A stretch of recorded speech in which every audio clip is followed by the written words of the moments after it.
I came home early, saw my wife with her colleague, and chose silence over confrontation.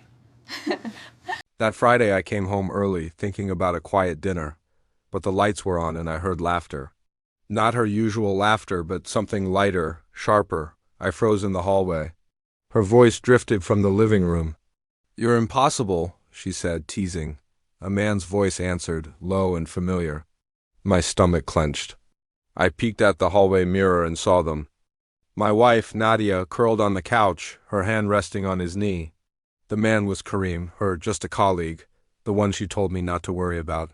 I didn't breathe. I didn't shout. I just turned around, walked out, and sat in my car.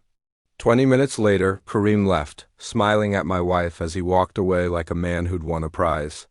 I went back inside. Nadia was in the kitchen, scrolling on her phone. She jumped, then forced a smile.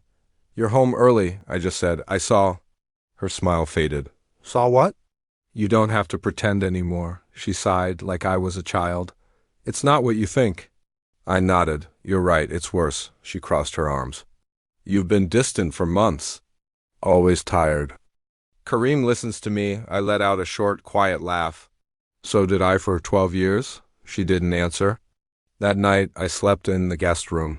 The next morning, she said she needed space and left. I waited until her car was gone, then I started packing. Not my clothes, but documents. Bank statements, property deeds, and the registration for a business she'd signed years ago without a second glance. By noon, my lawyer had everything. By evening, I had a plan. I didn't confront Kareem. I didn't post passive-aggressive quotes online. I let them think they were clever and safe. I let Nadia believe I was heartbroken. A week later, she came home glowing. "I've been offered a partnership," she said. "Kareem recommended me." I smiled. "That's amazing." She looked at me, suspicious. "You're taking this?" "Well, I'm tired of fighting," I told her. "You win." She relaxed. That's when I knew my plan would work. The big partnership announcement was set for Friday at Kareem's firm. Nadia bought a new dress, and I even helped her zip it up.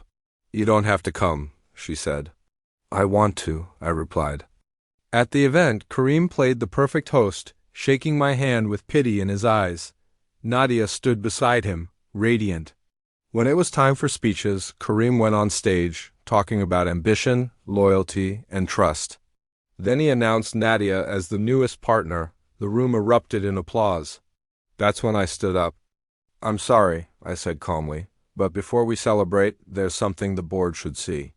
The room got quiet. Kareem frowned. I plugged in a flash drive.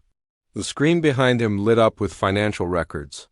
Expense reports, hotel bookings, company funds used for personal trips, all approved by Kareem under Nadia's account. Then came the emails, explicit, undeniable. The room went silent. "This," I continued, "is fraud and a clear violation of your firm's ethics policy. And the shell company you've been funneling money through, I own it, set up years ago. You never bothered to check who the director was." Security started moving. The board chair stood up. "We'll need to suspend this announcement." Kareem's face was pale. Nadia whispered my name, her voice cracking with panic. She looked at me, her eyes wide with terror.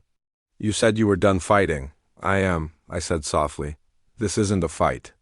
It's a conclusion." They escorted Kareem out first. Nadia followed me into the hallway. "Please," she begged, "we can fix this." I looked at the woman I once loved, now a stranger. "I fixed it a week ago." I handed her an envelope. "Divorce papers. A notice that our accounts were frozen." "You planned a life without me," I said. "I just made sure you didn't build it on my back." She slid down the wall, sobbing. I walked away. Months later, Kareem was under investigation and Nadia had left the city. I kept the house, the quiet, the truth. Sometimes betrayal feels like the end. But for me, it was just the moment I finally found myself again. Thanks for listening.